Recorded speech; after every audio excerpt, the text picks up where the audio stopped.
Thank you so much for joining to this live session. I'm just gonna give a very brief introduction again about Alex Josephson.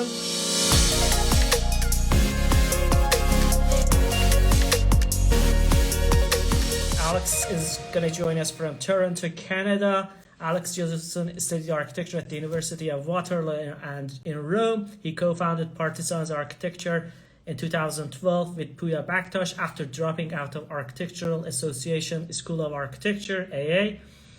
Partisans was founded as an architectural movement in resistance to the status quo in Canada and is envisioned as an open platform for design. Partisans has been shortlisted for Miss Crown Hall Awards as well as World's Best Small Building at World Architecture Festival.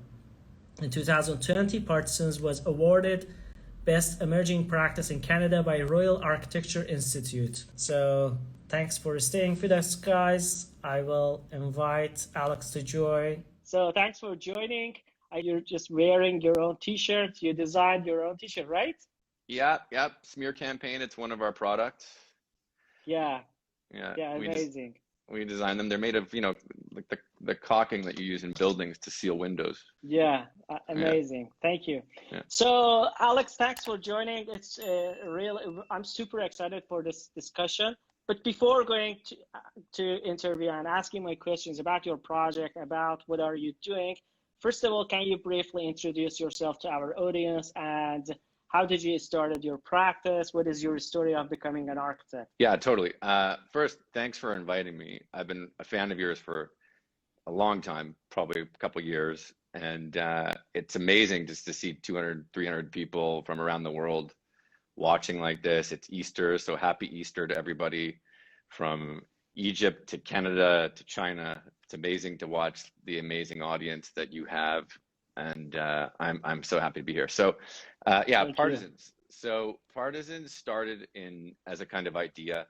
Pooya Baktash, a classmate of mine at Waterloo from Iran, had moved to Canada. We became basically best friends, started doing projects together right in school, really. And our first collaboration was a temporary mosque. And when we graduated, we had this choice. We could go and work for other architects, but in Canada, it's very difficult to become an architect.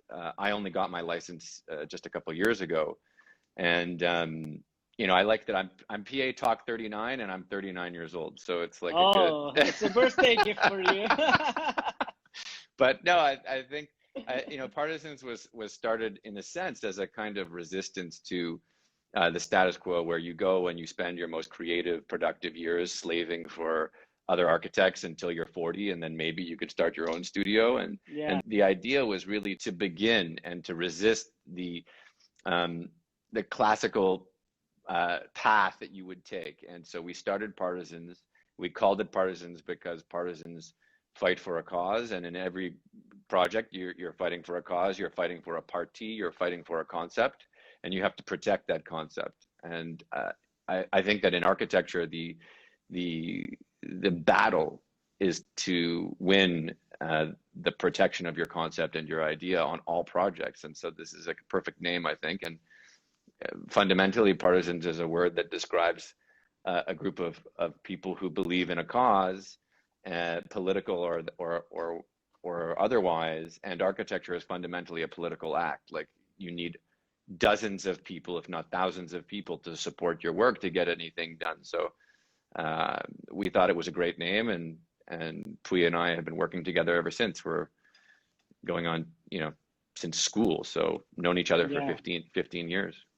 Yeah, I see in your bio that you've dropped from AA. You were doing masters, or what stage?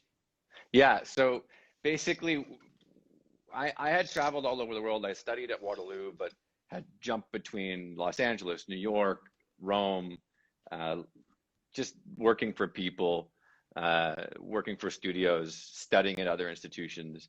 And I had done a fellowship in New York at the Van Allen Institute, and Pooya and I thought, oh, we need to get pedigree from a fancy school now. We need to get a fancy degree. A real degree. Yeah, I've heard that a lot. Yeah, and so it was like a package deal, kind of. We Yeah, both got in together as a. It was like we were a couple, yeah, two buddies that got into the AA, and I went for a month, and I was just like, in Italian they say "tu sei cotto," like I was cooked. I was just like, stick a fork in me, I'm done. I don't want to do any more school. It was 10 years of school, yeah. and basically 3 degrees, and I said I want to start my life, and so I dropped out. But it was a really, I think AA is one of the most spectacular institutions. So rigorous, so amazing. I would have loved to have continued, but I needed to start my life, and so did Yeah, it Pooya, was so. So it so did was Pooya. the reason of dropping out was some kind of personal thing, not just having a protest against architecture education thing, or No, it was about. I think that it was really Pooya. Pooya convinced me. He's like, "Why are we doing this? Why are you over there for the AA?" Like he stayed in Toronto because we yeah, had opportunities here. Toronto is a place with a lot of opportunity, and in a way, it's a blank slate. It's a perfect place for architecture to evolve a society and a city. It's got so much opportunity physically to develop. But he convinced me, why are you doing this? Like, just come back. And I was also done. I didn't want to do a fourth degree in architecture. It was 10 years of architecture school at that point. And I said, I think I'm done. And, yeah, really, Pooya convinced me to come back. yeah. I see. So, Yeah. talking about your projects, one of the very first ones that brought the fame for Partisans and also yourself and Pooya Baktash as well was the inspiration behind. The Grotto is a very special place. It's really inspired by the Canadian landscape, this incredible, what they call Canadian Shield, these extraordinary rocks, the stone that has been softened like pillows by the glaciers that pulled away from the last ice age. And the site is these incredible soft. Imagine volcanic stone that ice has compressed into pillows. It's so beautiful and organic. And the sauna is made of wood, and we were inspired by carving the wood in in a kind of homage to this stone that it was surrounded by. And the grotto is sort of like in a way, it's a geode. You don't know from the outside, and the box that it's in, it feels like it's being born from the stone, and it draws the profile of the stone. So it's really two ideas: a box, a very primal, simple black box that draws the profile of the stone it sits in, makes it look like it's leaping out of it, and then when you get inside, you're inside a wooden version of that stone, and it's like entering a geode. And when you see a geode, like from from the outside, it doesn't look like anything, but you get inside, and it's this incredible discovery. So that's really where it came from, and it evolved from a internal competition within our office. And in a way, our office is a sort of internal competition, which is the best design idea, and that's how we operate. Mhm. Yeah, that was amazing project. And first, I think I've known Partisans with this project as well. When I saw the interiors, it was mesmerizing. And I know Thank you you. have a Thank you. yeah, you have a good tendency also to use wood in your project as well. I've seen a couple of wooden projects. So you recently also a project, a high-rise project called 55 Young. This project is a 66-story apartment and office tower located in Toronto's financial district, directly adjacent to King Station. Can you talk about this project and also the challenges that you have for this project during the design process? Yeah, so this is our studio is at the cusp of really scaling, and our projects are getting larger, and it's really about leveraging the expertise that we've developed with this entire community of fabricators around the world, and and and the people who are dealing with data management and computational data for within architecture. And 55 Young is really, if you look at the building, uh, underneath this beautiful skin is a rigorous mass. It's a sort of like a financial instrument. it's very simple, but then we dress it. We basically put an incredible dress, and the facade is inspired by, if you would will, like a carbon fiber fabric, or a responsive fabric, and in sort of the same way that Iris Van Herpen works with parametric fabrics draping over bodies. We see the architecture as a body to create a responsive skin with, and we essentially use this opportunity to work with our collaborators, BDP, to create a simplified superstructure that made sense to the developer, but then create a sinuous skin that made it an extraordinary building. And that skin is fully parametric. It responds to the angles of the sun. So each module is slightly different, but they're the same in general. And there's an economic argument for that because it's repetitive. And the transition between the tower and the podium on 55 is this amazing outdoor exterior trellis. And so it looks extraordinarily difficult or expensive, but we've made some very clever moves where that's actually not a facade anymore. It's open lattice. So it's not holding glass. And really 55 Young is an exercise in draping and then computational modeling and optimization of those modules to create an architectural textile that then dresses this really slender, beautiful massing, which is essentially a mixed use apartment building with an office and an amenity. It's really a three-dimensional neighborhood. Toronto is getting really, really good at building three-dimensional neighborhoods, and they're almost like our colleges where everything happens in one building. You can live, work, play, work out, eat in one place. And it's going to become more and more common, and I think Canadians are developing a vernacular in terms of the construction industry to create these projects efficiently.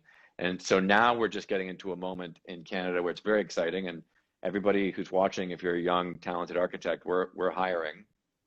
There's going to be incredible opportunity here, and it's a land of prosperity, and the architecture is now just coming into its own. Yeah. And this is an example of how a young studio in Canada can really achieve great things in collaboration with some of the best consultants in the world and collaborating architects, such as our collaborating architect BDP, which is an international studio based out of London, but has a big office here in Toronto. Yeah, you mentioned that you're hiring. Can you go a little bit briefly what kind of architect you're looking for, and also we would like to publish this job opportunity on PA as well, in case anyone is interested, they can check it out. Yeah, we're very, very, we want the world to know that I think that one of the silver linings of COVID is that you can find talent elsewhere and you can give people opportunities in different countries, and they don't have to have a visa and come here.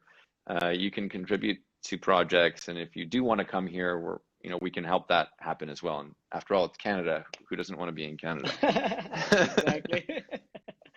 Exactly. Thank you. And also, you mentioned that the project, the 55 York, is adapted to the post-COVID world. What kind of supporting spaces and you have added to the building in order to tackle with the issues of pandemics? Yeah, so it runs a gamut. So the big thing is the office spaces are smaller, like in the sense that they're for smaller businesses.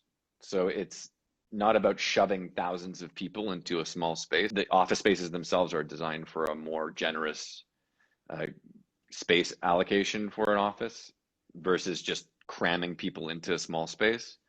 And then the lobby is designed to be much more open, extraordinary high ceilings, air circulation that's based on the shape of the ceilings, the amenity floors that really mediate the tower from the base are open air. So there's a lot being done here to provide a buffer from having to be in close proximity with people all the time, and there's a lot of outdoor space. And then each unit themselves has the option of a module for the facade where you can open the facade. So the 50th floor, you can open your apartment to the air. Yeah. So, what do you think was the permanent impact of the COVID-19 that affected the built environments in long term? You know, it's funny. I think that there'll be a lot of changes to the technical things like HVAC, but also limitations on capacities. I think that the long-term impacts are a little bit technical. I think it really does change the way systems are managed and the quality of air that we're distributing, and the number of people that are allowed to really be shoved into a place at one time. You know, the banks, the global banks are famous Yeah. for just shoving like just sardines into a tin can. Yeah. And what COVID is doing is saying, first of all, that's not safe, but second of all, you don't have to be around each other all the time.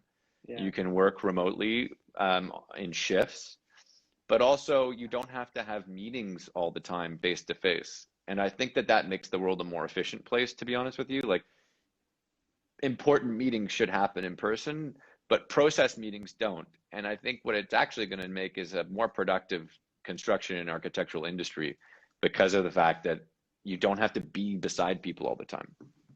Yeah, exactly. Right. So if you look at your project, we see that you have designed super massive scale master plans as well. One of them is the Orbit, which was aimed to transform Innisfil into Ontario's the most futuristic town. What were the main characters of the city that could make Innisfil hope to reinvent itself in the future? It's a really unique context. So we won this competition because it wasn't a big famous city.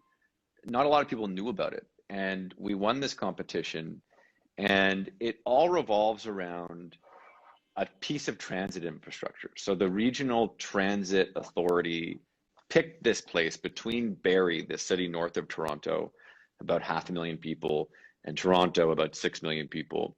It's exploding in terms of population growth, and the real estate prices here are out of control. And so there's an opportunity to build new communities responsibly, but the question is at what density? And the Regional Transit Authority picked this location. It's in the middle of a field. It's basically 2,000 acres of open space beside a lake, beautiful lake. And it's a catalyst really for how you could build a community of the future from scratch, which is very rare in the world. And we're very inspired by the idea of the Garden City by Ebenezer Howard, as well as you know, a kind of responsible density. But really what we want to do is create a city that is a work of art.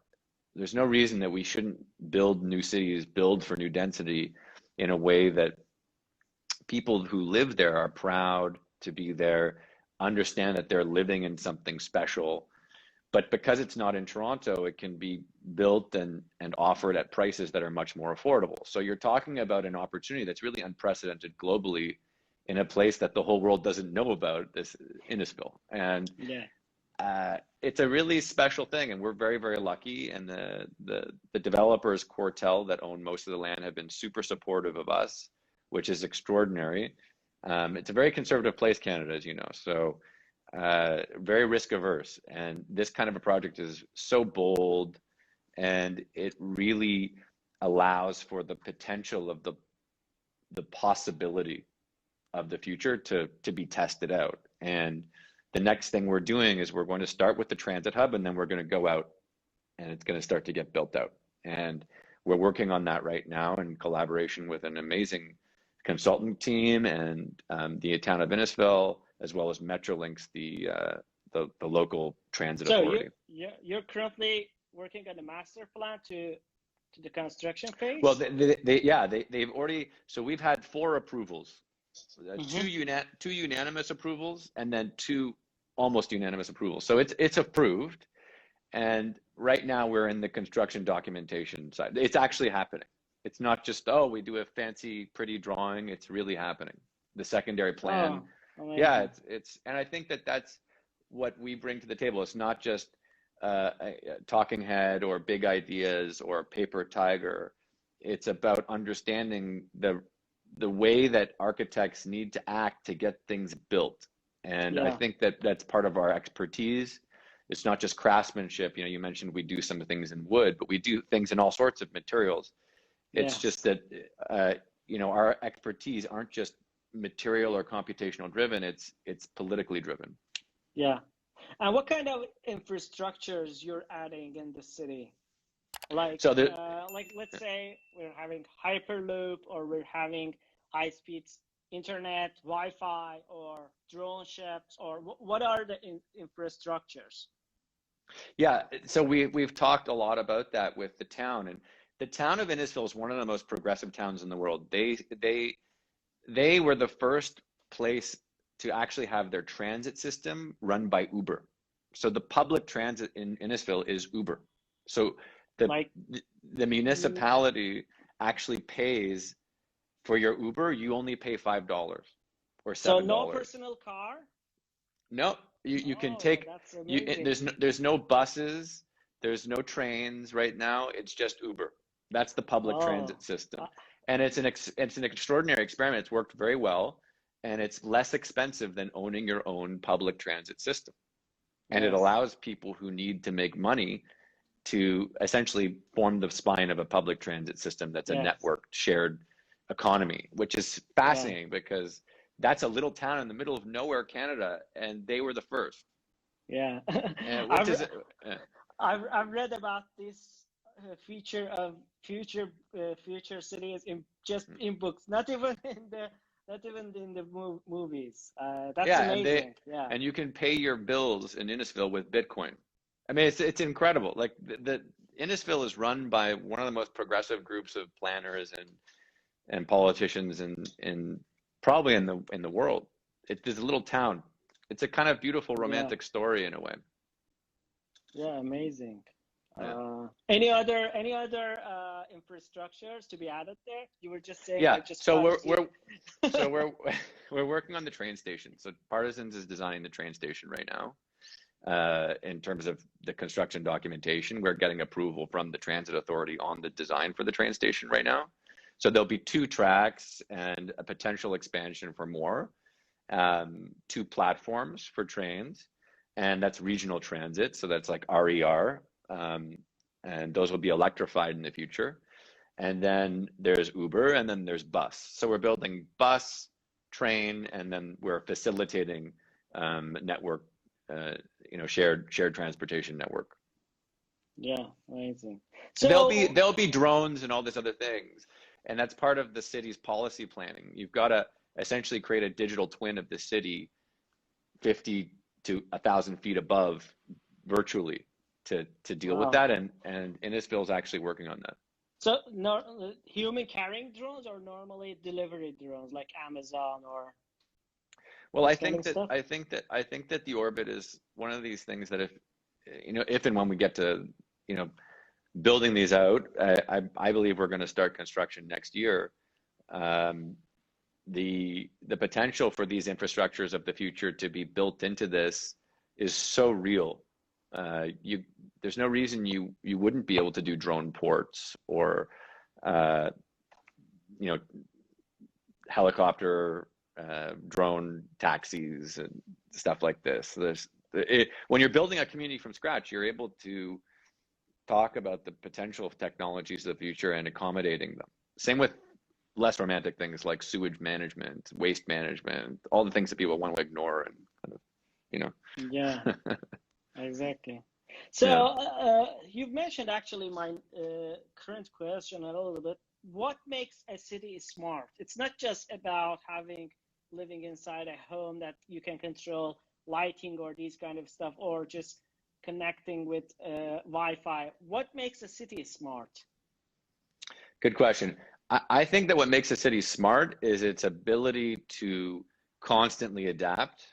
And that means planning policy wise. So if a lot of cities, they create planning policies that are fixed in time and they're not flexible and they're not dynamic. And what Innisfil is creating is a dynamic, flexible, future driven planning policy as well as sustainability policies. So a smart city is a city that changes and is able to adapt fast. And most cities can't do that because they don't have the foresight. They aren't building infrastructure that allows for expansion. They're not thinking about how someone who is an individual property owner should be entitled to do micro developments and also participate in the economy. Most cities are driven towards large, big business, and the individual property owners that end up scaling cities on a smaller scale aren't allowed to participate because the cost of entry is so high. And I think that Innisfil is an opportunity to share more, but also for developers to communicate that the growth of a city isn't just necessarily one big business. It's a community. Yeah. So what is your comment on this? What do you think how Innisfil, cities like Innisfil in the future can deliver the high quality built environments, high quality designs into the normal or ordinary people as well? Because as you mentioned, as I see, it seems this place is some kind of very technological, very high futuristic. Let's say if it's going to get in next 5-10 years, but if it's going to be somehow very futuristic. And can normal people start living there, or can normal people be there as well? Like not just that top 1% or just elite people. Can we deliver the high quality built environments with building cities like Innisfil to normal people as well?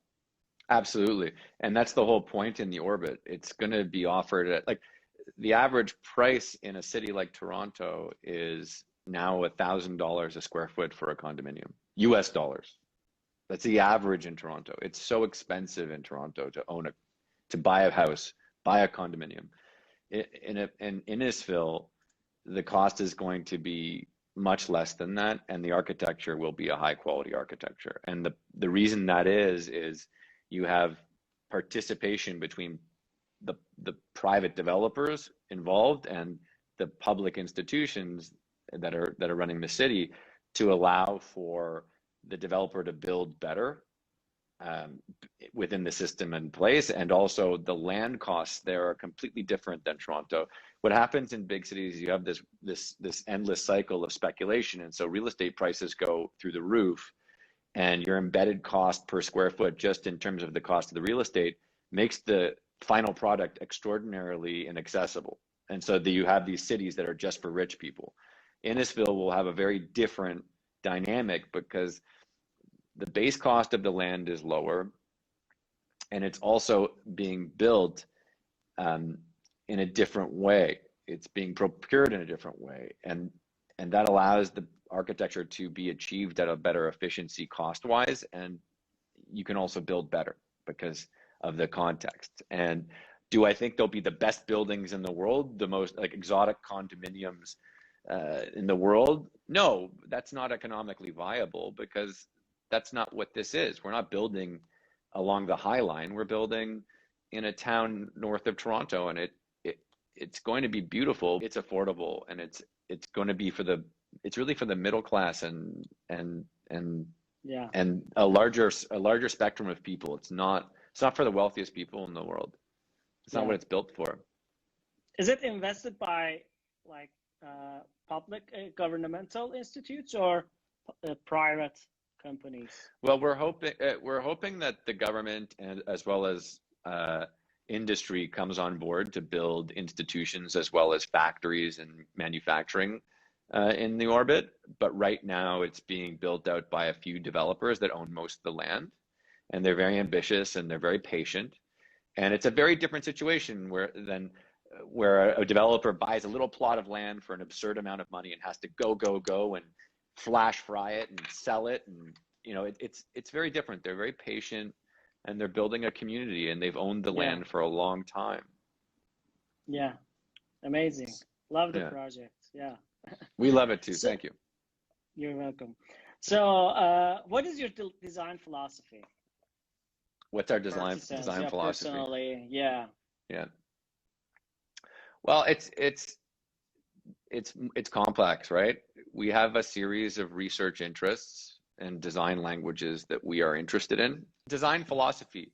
It's very important for us to achieve solutions to very complex contexts and problems. We live in a very complex era, and the requirements of the projects that we're constantly being faced with have to be solved organically. I just don't believe that the standard approach, the Cartesian linear approach, is viable for the amount of complexity we're dealing with as architects. And so I think that organic approaches to design, that's how nature solves complexity. It solves problems, several problems at once, with organic geometries, systems, and solutions. And we are part of nature, and we should build an architecture that solves for nature and the problems that we exist in more thoughtful lateral ways versus linear ways. So that's a design philosophy. We're also very interested in collaboration. We believe in the genius of collaboration. It's not a kind of one-headed heroic thing. My partners and I work so closely together, and our team really, we have an amazing team, and it's about participation. It's about the possibility that out of many ideas, something extraordinary emerges, and that happens through misbehavior. So you have to be able to say no and push back and ask why or how, versus just solving a commercial issue or commercial need. And that wraps up our philosophy in a nutshell, basically. Yeah, amazing. What inspires you, Alex? Survival. Survival. No, I'm just kidding. What inspires me is the possibility that our team could achieve some amazing things. And I feel like we're all at Partisans on the cusp of some major projects and going to the next level. And that inspires me, and the people that we work with inspires me, and pushing ourselves to the limit and asking, are we doing a good job? How can we be better? How do we compete with everybody else in the world?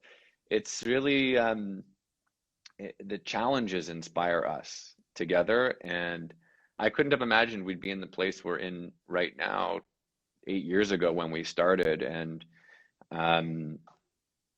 I think that's inspiring. Yeah, amazing. I think the other thing is stories. I think the other thing that's beautiful is architecture has the potential to build the story of a culture or a society or a city, and that's pretty inspiring if you're part of that. If you build significant enough projects, you can actually, move the dial a little bit in terms of the progressive possibilities of the society you're working in. Yeah, awesome. So how many people is your team globally? Or are you based on another country rather than Canada?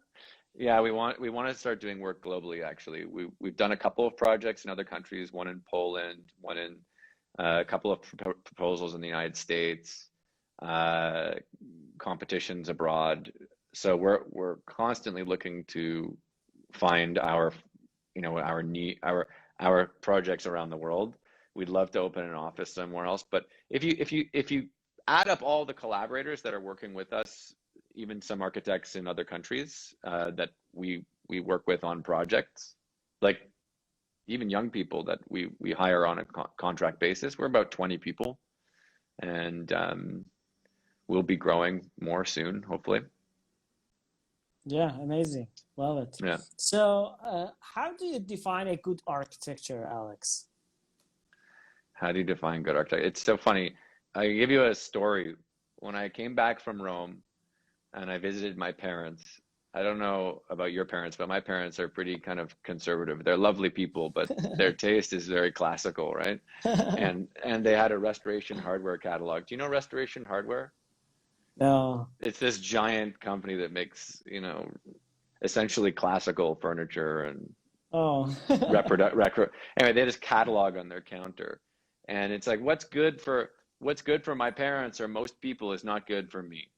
Yeah. So I think that like for architecture in the world that we live in, the architecture that's great is architecture that is obviously pushing the envelope of what's materialistically possible in terms of fabrication, in terms of form, in terms of the programmatic relationships.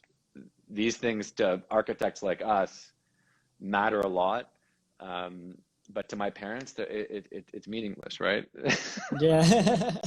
So I think it's very the word good or the word excellent are so overused in architecture, Yeah. especially the word excellence. I see this word excellence every day in architecture, and I think it's become meaningless. The question Yes. is, the It's question is, subjective. it's totally subjective. But Yeah. also as architects, I think we need to ask ourselves, what are we doing that's making the world genuinely a better place socially, but also from a sustainability perspective through these exotic forms and relationships and material fabrications that we're working on. So what is the responsibility of the architect to social paradigms and environmental paradigms, and how can architecture, extraordinary architecture, innovative architecture, you know, if it's a skin of a building, how does it actually contribute to those things beyond just being beautiful? Because Yeah. because beauty, I mean, we know that there's some objective ideas of what architecture at the top is beautiful, but the perfect example this year is, the Pritzker Prize goes to a firm that, eschews the kind of typical notions of beauty, and it's more about narratives that are more beautiful, and the Yes. qual and those things, and that accessibility argument and affordability argument and the dignity architects give to other people is also beautiful. So it doesn't just reside in the form or the skin or uh, the materials. I think that Yes. beauty is a more dynamic, broad subject, and architecture is being confronted by that right now. Whereas in the past, beauty was pretty form driven and skin deep. Yeah, amazing. Which one Yeah. of your projects you like the most, or which one is most closely to your ideas, your design thinking, or if it is the next one? It's the next one, because Always. it's always the next one, because we're also we're on the cusp. Like I said, we're working on our first festival plaza, like outdoor stadium for music venue in Windsor right now. We're working on other uh, skyscrapers. We're working on homes, but we're also working. We just finished a research project with the Canadian Mortgage Housing Corporation on and a nonprofit developer. How can architecture at our level, how can you use the kind of thinking that we bring to the table as architects, computation, social dynamic, like all these things, how do you bring design thinking the way we think to affordable housing? And I don't mean just Housing. affordable housing. I mean, in this context, it was housing for kids who didn't have parents, who were adopted, or sorry, foster kids, and then had to essentially aged out of care. And 60% of the homeless people in Toronto were children who were orphans who aged out of care. So the system failed them at 17, 18 years old. How do you build an architecture, a place within the system of development, within the system of affordability in Canada, to provide architecture for them? So is it building skyscrapers? Is it building festival plazas? Is it building homes for people? I think it's all of the above. And if we can work on all these projects and more, and we'd love to do a mosque. Pooya and I worked together on an interesting project during our master's thesis that was a temporary mosque. And Hmm. I think that the dream of architecture is the possibility of working on all of these amazing special projects for special people, regardless of whether it's expensive. Is the vision bold? It doesn't matter whether it's expensive or cheap or whatever you want to call it. Is the vision, is the client bold? Is the opportunity there? Are there ways to pay for it and do a better job and innovate? Those are the kinds of projects that we want to work on. And we obviously are dead focused on executing them. We don't want to just speak and create Yeah. pretty pictures. We want to actually be part of that group of architects in the world that envisions very challenging solutions and beautiful solutions, innovative solutions that are in line with our research and I would say philosophical preferences, but we want to execute them. And I think that the projects you've seen that we've completed to date are faithful to this idea that what we bring to the final product, the built product, is I think better than the renderings. You know, like we believe that as architects, if you're going to sell your work based on an image to the world, you'd better deliver on the optimism and reality of those images.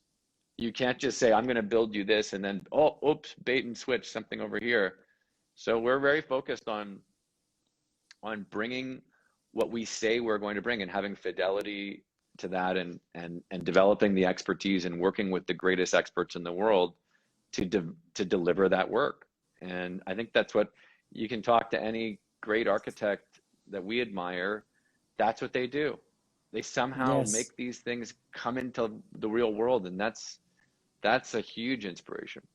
Absolutely. And also the slogan that you have in your website, don't hire us, join us. That completes everything.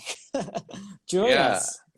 Yeah, join. I think that like everybody who's involved in building architecture, be it master plans, a private home, a skyscraper, a bank, whatever it is, a restaurant, you're participating in the construction of a society, a culture. You're part of manifesting some of the most amazing ambitions, dreams that people collectively have wherever you're working. And so you need to work together, and there has to be a sense of joy and camaraderie. The kind of I mean, obviously projects are full of ups and downs, but you have to work together. And I don't think the future is about heroic figures necessarily. I think it's about heroic efforts together. So instead of heroic figures, it's heroic efforts in collaboration. Yes. Heroic collaboration. Absolutely. Architecture is a collaborative discipline as well. Like you cannot do it on your own. You need to collaborate with other disciplines. And now the lines of these disciplines are getting inside each other as well. While you're working in an architecture discipline, you need to know about like construction as well. You need to know about engineering as well. And that is somehow helping you in the collaboration and getting the project better, or building high quality environments. That's really important. Thanks for pointing out this issue. Thank you. So what do you think about our platform, PA? Oh, let's talk about PA. I think it's like you're first you're so much fun. Thank you. I think that it's, first of all, you bring things to light that are so exotic and that I wouldn't necessarily see all the time. And it's amazing how you find people and find projects and are able to bring people together in a medium that people, you know, in some cases, Instagram can be a really tough place to live in. And I've liked following PA for a long time, and the interviews are great, but also just the projects and the other thinkers and doers and innovators that you've just introduced to me by checking out the Instagram is over the years been great. And I think you bring a sophistication to what is usually a very superficial, fame-driven medium, and that's important. You gotta, like, the homegrown quality of what you're doing is great. So keep on doing it. Thank you. Appreciate that. It was amazing. Nice. So as closer, what do you think about giving any advice to the young professional students who are studying now architecture or trying to get inside to this discipline? What is your advice? Oh wow, that's a big question. Um, A bit tough it's one, yeah. it's not a tough one actually. It's just um, people are so different. Like you need to know what you want to do with your life. You need to know if you want to own your own business and the problems and challenges associated with doing that. You need to know if you want to be a part of a really progressive, world-renowned, large institution or firm or a smaller one. You need to know if you want to be an employee or you want to be technical or you need to really understand what you're interested in personally and what drives you. And then it's important to understand the realities of how to get to those different directions. And I see because I'm on the faculty at U of T, I get this question from students all the time. And I knew I wanted to, I knew I wanted to have my own studio. That doesn't mean that everybody wants to have their own studio. People Yes. want to be part of amazing teams, and uh, that isn't a value judgment, right? Like if you want to be part of an amazing team, that's an amazing choice. And there's a path, and there's certain paths within that decision. You want to own a business, you want to own a studio, that's a different path as well. And there's different decision-making processes for each of these paths. And I think that this idea that um, everybody's going towards the same thing in architecture is wrong, and architecture schools should teach a broader uh, a broader understanding of the possibilities of architecture as an education versus, oh, you go to architecture school and you start a firm and you do these wacky projects and suddenly you're going to be famous. And it's a total load of BS. And it also makes people who don't go that route feel different Yes. or, and I just don't think that's right. Architecture is totally applicable in the business world, especially real estate development. I think that the more architects that go to architecture school and realize they don't want to slave away in a firm or deal with the trials and tribulations of trying to own your own firm, go into real estate development because you know how hard it is to build a building and design buildings and to be an architect so you can help other people in that industry respect and do better architecture and hire better architects. Then you can have a huge impact on architecture working in development. You can have a huge impact in architecture becoming a politician. If you're, I mean, if you're a politician who understands how difficult it is to design something and has an understanding of how hard it is to work with hundreds of people, I couldn't Yeah. imagine a better degree than architecture to go into politics. And I'm partial because we called ourselves partisans, but I truly believe that there's an incredible importance within politics that includes architecture and vice versa. And then there's other directions. There's a lot of architecture startups from a technology perspective. The entire world of construction needs disruption. There's never been more possibilities for architecture students. And the question is, does the education within the canon of architecture that everybody should be this heroic figure make sense anymore? Does it make sense? And is it right? How does it give dignity to the people who don't end up in that position? I just think the education needs to be way more open-minded and inclusive and accepting of reality and business and entrepreneurship, and not just so focused on this Designing personality, stuff, yeah. personality, cult of personality. Even Yeah. though that's what people love, we love personalities. Everybody loves personalities. We're social, but the education within architecture it's gotta be bigger because it's such a great thing. Architecture is such a big thing, and the possibilities for young architecture students are enormous. And just I would say just open your eyes to the possibilities, and know what might interest you, and be clear, and then ask people that you respect for advice. Yeah, absolutely. Great points to be addressed. Yeah, exactly. Sometimes, mostly in architecture schools, it's been taught that okay, you're going to be a designer, and not every other path in architecture is being shown by the education. So maybe just 50% of the architecture students are going and designing and working as an architect in the offices.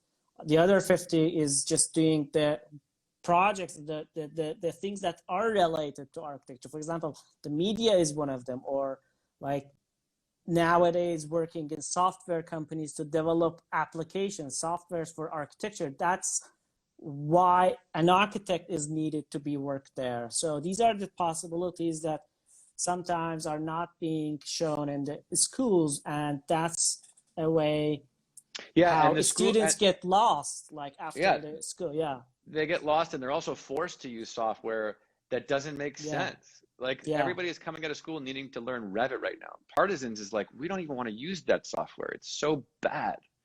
But and we're using other things. We're looking at CATIA, Brixis. We're looking at so many different other things. If we could use Rhino to build buildings, it would be amazing. But unfortunately, Rhino really, it has limitations, and you can't build buildings with Rhino. But like, I think that the whole technological story of architects building businesses that aren't just delivering architecture for clients, but also are focused on SaaS or technology or software. Exactly. There's McKinsey. My partner Pooya, my co-founder Pooya, is like a rabid consumer of research and business. You should invite Pooya as well. Yeah, I think you should. No, next you should episode. Yeah, can you have him on next? I think he'd love to do it. Yes. And you know, like he always says this, and architecture, according to him, is like we still build like the pyramids, and we may have some of this technology to create designs, but in the end, a plumber has to put a pipe somewhere, a bricklayer has to put a brick, a welder has to put a steel panel up, and in a way, architecture, according to my partner Pooya, is the most disruptable. Construction and architecture are the most disruptable industry in the world from the technological and innovation perspective. It's a massive opportunity, and the question is who's going to take advantage of it, and who's going to, maybe the first trillionaire is an architect because they totally changed the construction industry, and it's such a I can't imagine an architect becoming trillionaire, but let's hope for that. It's a ridiculous idea, isn't it? Yeah. You can't get rich by doing an architecture. Yeah, anyways.